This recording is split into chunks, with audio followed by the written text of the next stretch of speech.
Je savais exactement à quel moment mon nom avait disparu de l'histoire que j'avais moi-même écrite de mes mains.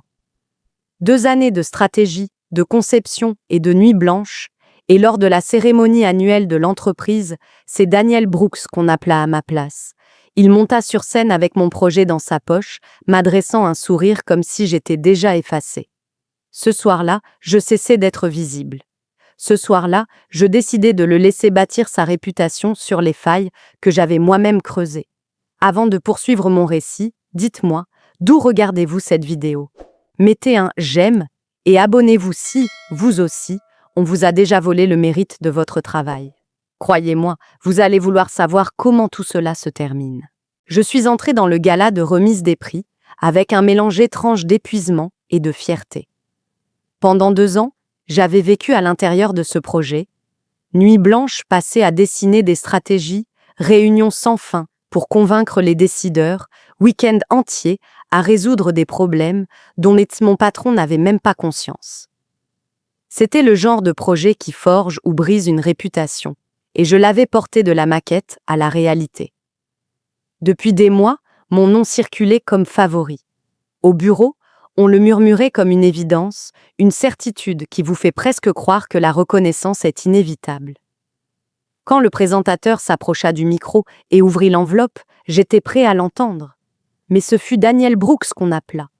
Pendant un instant, le temps sembla suspendu autour de moi. Il se leva, boutonna sa veste et monta sur scène avec le sourire étudié d'un homme qui avait répété ce moment devant son miroir. Puis, comme pour sceller l'insulte, il planta ses yeux dans les miens et hocha la tête. Le message était clair, c'était sa victoire, et mon travail n'était qu'un tremplin. J'applaudis, que pouvais-je faire d'autre? Je me levai même, comme le reste de la salle, mes mains bougeant en pilote automatique, mon visage figé dans un masque d'approbation polie. Mais à l'intérieur, j'étais en train d'arracher les planches de tout ce que j'avais construit. Ce n'était pas seulement le prix, c'était les rires, les caméras, les applaudissements qui réécrivaient 2 ans de sacrifice, comme si je n'avais jamais existé. Daniel remercia le conseil, l'équipe dirigeante, plaisanta même sur toutes ces nuits blanches que nous avions passées à perfectionner le produit. Pas une fois mon nom ne fut prononcé. Le public rit et leva son verre. Je levai le mien aussi, veillant à jouer mon rôle. C'est alors que je compris une chose que j'aurais dû savoir depuis le début. Dans cette entreprise, le mérite ne s'obtenait pas, il se volait. L'humiliation me brûlait, mais elle ne me détruisit pas. Elle m'affûta. Je compris que Daniel n'avait pas volé mon travail. Il avait volé la perception de la propriété. Et la perception, je le savais, pouvait être détournée aussi facilement qu'elle pouvait être volée. Il pensait m'avoir enterré sous sa lumière. Ce qu'il ne savait pas, c'est que je venais de me glisser dans l'ombre, là où réside le véritable pouvoir. Tandis que les applaudissements résonnaient, je décidai de ne jamais l'affronter ouvertement. Je sourirais, m'effacerais et attendrais. Daniel venait d'accepter non seulement le prix, mais aussi la responsabilité qui l'accompagnait. Et tôt ou tard, je veillerai à ce que ce poids l'écrase, publiquement et irréversiblement. Cette nuit-là marqua le début de ma vengeance, non pas dans la colère, mais dans un silence froid et calculé. Le lendemain matin, je suis entrée au bureau et j'ai pris une décision qui allait définir tout ce qui suivrait. J'ai cessé d'essayer d'être vue. Plus de débats en réunion, plus de corrections quand Daniel déformait mes idées pour les présenter comme les siennes. Plus de quête de reconnaissance qui ne viendrait jamais. À la place, je me suis rétrécie, délibérément, méthodiquement. Je souriais quand il se vantait. Je le félicitais quand il revendiquait des victoires qui n'étaient pas les siennes. J'allais même jusqu'à lui céder de petites décisions, le laissant croire que son instinct était plus affûté que le mien. C'était une mise en scène, et comme toute bonne mise en scène, le secret résidait dans la subtilité. Les gens cessent de regarder ceux qui se font discrets. Dans un univers nourri par l'ego et le bruit, le silence devient un camouflage. Daniel prospérait en étant la voix la plus forte de la salle, celui autour duquel tout le monde gravitait. En me rendant plus petit, je sortais de ce cercle. Et une fois invisible, on est libre de bouger sans éveiller de soupçons. J'ai appris à semer mes idées dans de simples remarques, en passant, puis à le regarder les répéter plus tard comme si elles venaient de lui. Il croyait que j'étais son soutien. En réalité, je façonnais chacun de ses gestes, veillant à ce qu'il m'accorde chaque semaine davantage de confiance. Quand on me demandait ce que je pensais du prix de Daniel, je riais et répondais « Il le mérite ». Cette simple phrase m'achetait une couverture, car personne ne soupçonne une trahison de la part de celui qui semble le plus loyal. Ce qu'il ne voyait pas, c'était le registre que je tenais dans ma tête, comptabilisant chaque affront, chaque crédit volé, chaque sourire narquois qu'il m'adressait. L'invisibilité n'était pas une faiblesse, c'était une arme. Le défaut de Daniel était simple. Il croyait que le contrôle venait du regard des autres. Il n'avait jamais compris que le vrai pouvoir vient de ce qu'on fait là où personne ne regarde. À la fin de cette semaine, je n'étais plus son subalterne oublié. J'étais l'architecte silencieux de l'histoire qu'il croyait posséder. Et chaque fois qu'il s'appuyait sur moi, me remerciait ou me confiait plus de responsabilités, je savais qu'il nouait, lui-même, la corde que je tirerais un jour sans trembler. La subtilité est un art que la plupart des gens ne maîtrisent jamais, mais moi, j'avais des années de pratique. La première fois que j'ai glissé une faille dans l'un des rapports de Daniel, mes mains n'ont même pas tremblé. C'était un rapport trimestriel destiné à un client de second rang, rien de spectaculaire, juste des chiffres réarrangés d'une manière élégante, en surface, mais fragile, sous l'examen attentif. Une décimale déplacée ici, une projection lissée là. Rien d'évident, rien de grossier, juste assez pour laisser des fissures qui s'élargiraient plus tard. Daniel l'a parcouru rapidement, a hoché la tête et signé de son nom comme toujours. Il n'a pas vu le poids que je venais de placer entre ses mains. C'était le but. Avec le temps, j'ai gagné en audace. Chaque rapport, chaque présentation, chaque jeu de données portait une graine d'échec, déguisée en succès. Les erreurs n'étaient jamais les miennes à assumer. Elles étaient intégrées dans les dossiers que Daniel approuvait personnellement, estampillés de sa signature numérique, reprise dans ses discours. Je veillais à ce que les empreintes soient uniquement les siennes. Le secret n'était pas de tout saboter. Cela aurait éveillé les soupçons, mais d'infuser juste assez de poison dans le vin pour que personne ne le goûte avant qu'il ne soit trop tard. Le bureau fonctionne sur la confiance, et Daniel me faisait plus confiance qu'à quiconque. Cette confiance est devenue la couverture parfaite. Je livrais des tableaux soignés et des prévisions éclatantes dans son format préféré, truffé de ses expressions favorites. Il croyait que je m'adaptais à lui. En réalité, je réduisais l'écart entre son nom et l'explosion inévitable qui l'attendait. Je me souviens d'un matin où il s'est penché sur mon bureau en souriant. « Jean, je ne sais pas ce que je ferais sans toi. Tu rends ça si facile. » Je lui ai rendu son sourire, étouffant l'envie de rire. S'il savait à quel point il était facile de le défaire. L'élégance du plan tenait dans sa patience. Je n'avais pas besoin de résultats immédiats. Au contraire, plus cela s'étirait, plus les crochets s'enfonçaient en lui. Chaque rapport erroné entrait en circulation, cité par d'autres, intégré dans des projections financières et des bilans présentés au conseil. Quand quelqu'un s'en rendrait compte, ces erreurs ne seraient plus petites, elles seraient institutionnelles, amplifiées à travers les départements et ancrées dans la stratégie. Et Daniel, l'homme qui m'avait volé mon prix sous les applaudissements d'une salle comble, serait le visage associé à chaque chiffre. Le soir, je m'asseyais à ma table de cuisine pour relire les documents avant de les transmettre, m'assurant que chaque erreur soit invisible mais indéniable une fois découverte. Je n'avais pas besoin d'élever la voix ni de dénoncer l'injustice. Ma vengeance vivait déjà à l'intérieur du système, silencieuse, tapie dans l'ombre. Daniel pensait m'avoir volé la couronne, mais tout ce qu'il avait vraiment pris, c'était la possession d'une bombe à retardement. En lui livrant mon travail, je n'abandonnais pas le contrôle. Je lui mettais entre les mains une arme pointée contre lui. Et le plus délicieux, c'était qu'il me remerciait à chaque fois. Le jeu préféré de Daniel était le contrôle, mais il n'a jamais compris à quel point je le lui donnais volontairement. En réunion, je devenais son écho. Lorsqu'il proposait une approche, j'acquiesçais comme si c'était du génie. Quand le conseil demandait des mises à jour, je lui laissais toujours la parole en premier, puis je complétais doucement, juste assez pour valider ses propos. Plus je le louais, plus il devenait imprudent. Il cessa de vérifier quoi que ce soit que je lui transmettais. Pourquoi l'aurait-il fait? J'étais le lieutenant loyal, celui qui ne contestait jamais, qui ne cherchait jamais la lumière. Il croyait que mon silence était de la soumission, alors qu'il n'était que stratégie. Je l'observais se gorger de chaque compliment, je le regardais prospérer grâce à l'illusion qu'il m'avait façonnée en allié dévoué.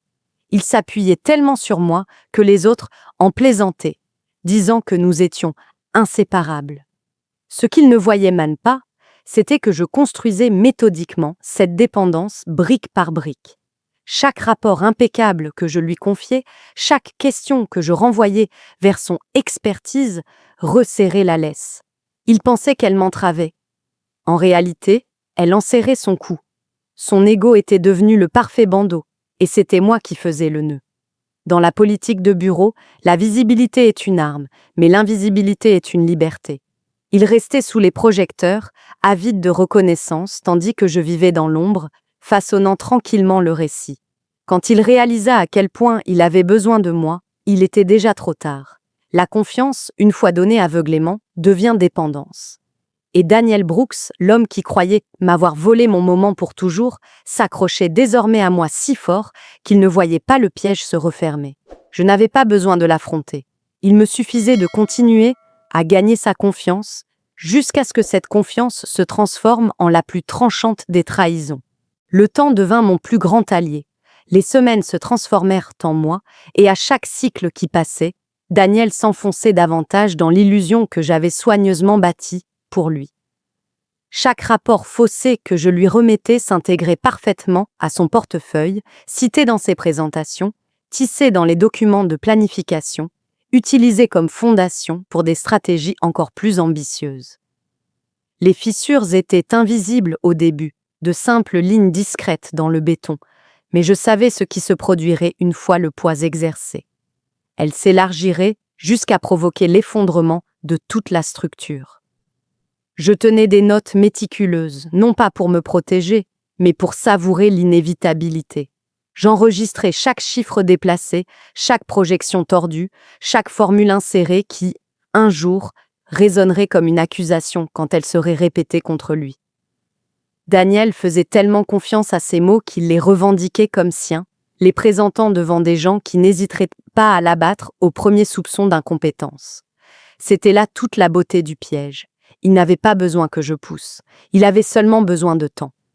Plus Daniel me souriait en réunion, plus il louait mon soutien, plus j'enfonçais profondément les crochets. Sa dépendance grandissait, et avec elle, son aveuglement. Dans les couloirs, on disait que nous formions une excellente équipe. On pensait qu'il était le visionnaire, et que j'étais la main stable. Je laissais croire à cette histoire simple. Ce que personne ne voyait, c'était le registre silencieux que je portais en moi, où chaque marque représentait une étape de plus vers sa chute.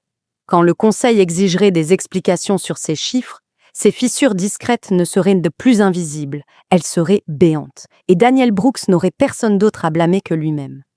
La combustion lente était presque achevée, il ne me restait plus qu'à attendre l'étincelle. La revue trimestrielle, avec les investisseurs, avait toujours été la scène préférée de Daniel. Elle était retransmise en direct dans chaque service, suivie en temps réel par le conseil d'administration et analysée ensuite par des experts qui scrutaient chaque mot. Pour lui, c'était l'occasion de polir son image de capitaine sûr de lui, guidant l'entreprise avec fermeté. Pour moi, c'était le moment où chaque fissure soigneusement placée dans ses fondations allait enfin s'ouvrir en grand. Je m'assis au premier rang de l'auditorium, carnet en main, le visage figé dans l'expression calme d'un subalterne fidèle. Daniel monta sur scène avec une assurance frôlant l'arrogance. Il ajusta sa cravate, s'éclaircit la gorge et projeta la première diapositive. Les chiffres scintillaient sur l'écran géant, des prévisions parfaites, des perspectives apparemment inattaquables. Je reconnaissais chaque donnée, car c'était moi qui les avais forgées, et je savais exactement comment et quand elles s'effondreraient. Il commença sa présentation sans accroc, avec le même discours que je lui avais soufflé lors des répétitions. Il qualifia le dernier trimestre de témoignage de résilience, montra des graphiques de revenus s'élevant comme des marches d'escalier et assura aux investisseurs que notre stratégie était en bonne voie pour dépasser les attentes. Les premières fissures apparurent au bout de 15 minutes, lorsqu'un investisseur interrompit pour relever une incohérence entre les dépenses prévues et les contrats fournisseurs déclarés. Daniel vacilla, clignant des yeux comme si les chiffres avaient même bougé sous son regard. Il tenta d'éluder avec une explication vague, mais l'investisseur insista, soulignant que les calculs ne tenaient pas. Mon cœur battait fort, non pas de peur, mais de satisfaction. Les graines que j'avais semées germaient exactement comme prévu. À la demi-heure, l'ambiance avait changé. Les investisseurs se penchaient en avant, leurs questions devenaient plus tranchantes, leurs voix plus froides. Diapositive après diapositive, des failles éclataient au grand jour, une mesure d'économie contredisant les rapports de conformité, des revenus disparus lorsqu'on les comparait aux dépôts publics, des calendriers impossibles à respecter. Chaque défaut amplifiait le précédent, formant une avalanche impossible à balayer d'un revers de main. La confiance de Daniel s'évaporait à vue d'œil. Sa voix se brisa, son front se couvrit de sueur, ses plaisanteries préparées tombèrent à plat. Le regarder se désagréger sous les projecteurs, c'était comme voir un masque se détacher lentement. Il passa à la diapositive suivante, mais le CFO l'interrompit pour exiger des éclaircissements sur un gouffre flagrant dans le flux de trésorerie. Daniel balbutia, fouillant ses notes, en vain. Rien ne pouvait le sauver.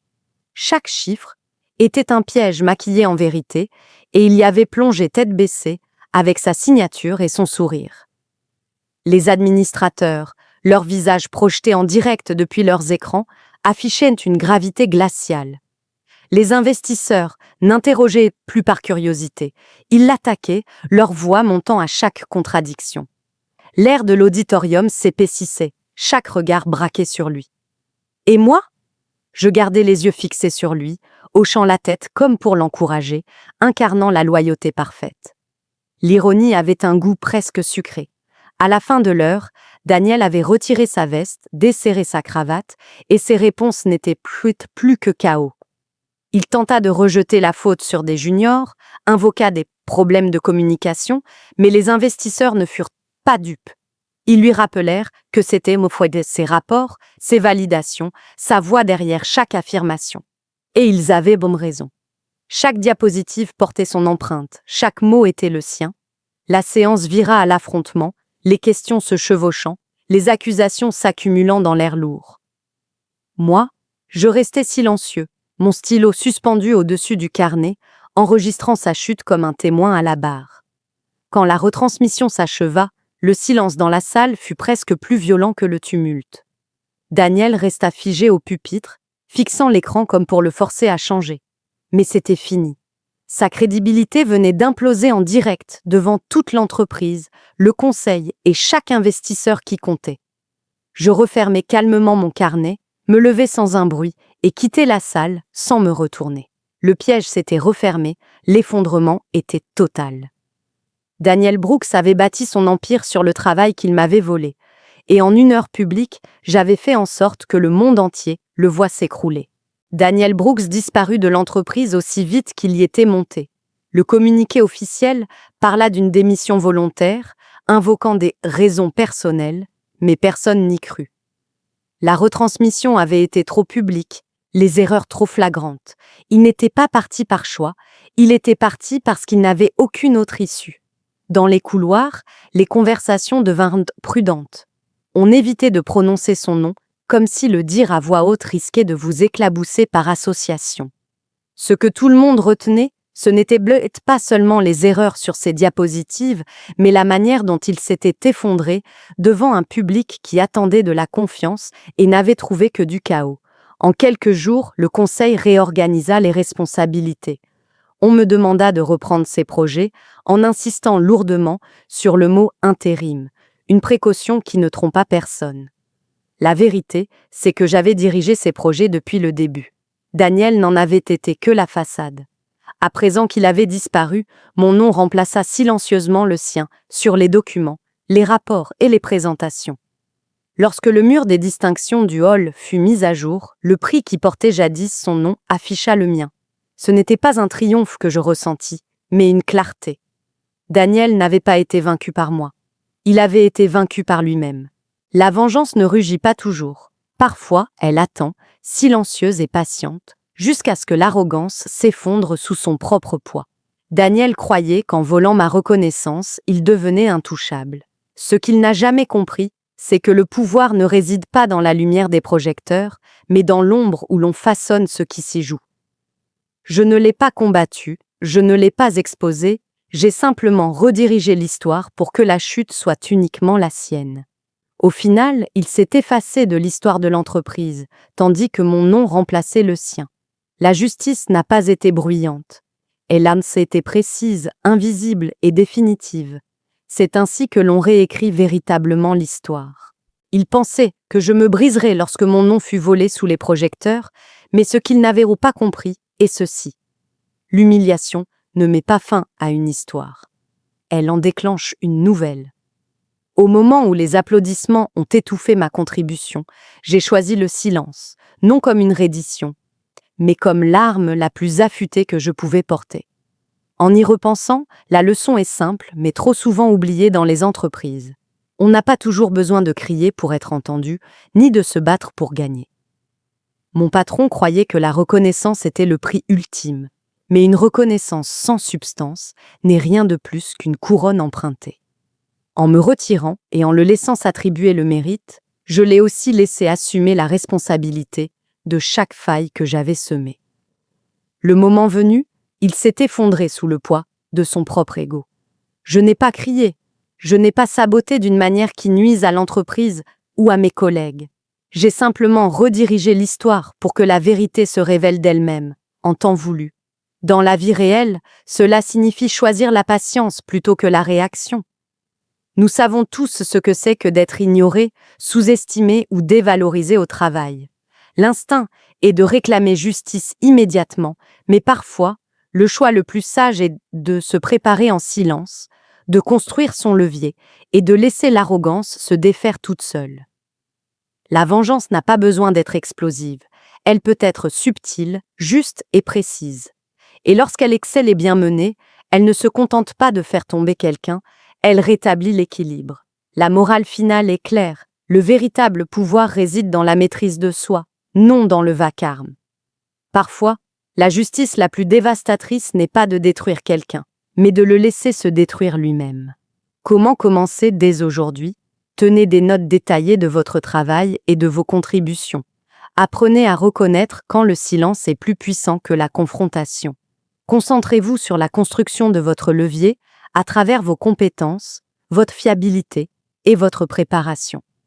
Face à l'arrogance, rappelez-vous, la patience n'est pas une faiblesse, c'est une stratégie. Si vous avez déjà été ignoré ou si l'on vous a volé le mérite de votre travail, j'aimerais entendre votre histoire. Partagez-la dans les commentaires, envoyez ce récit à quelqu'un qui en a besoin et n'oubliez pas de vous abonner pour en découvrir davantage.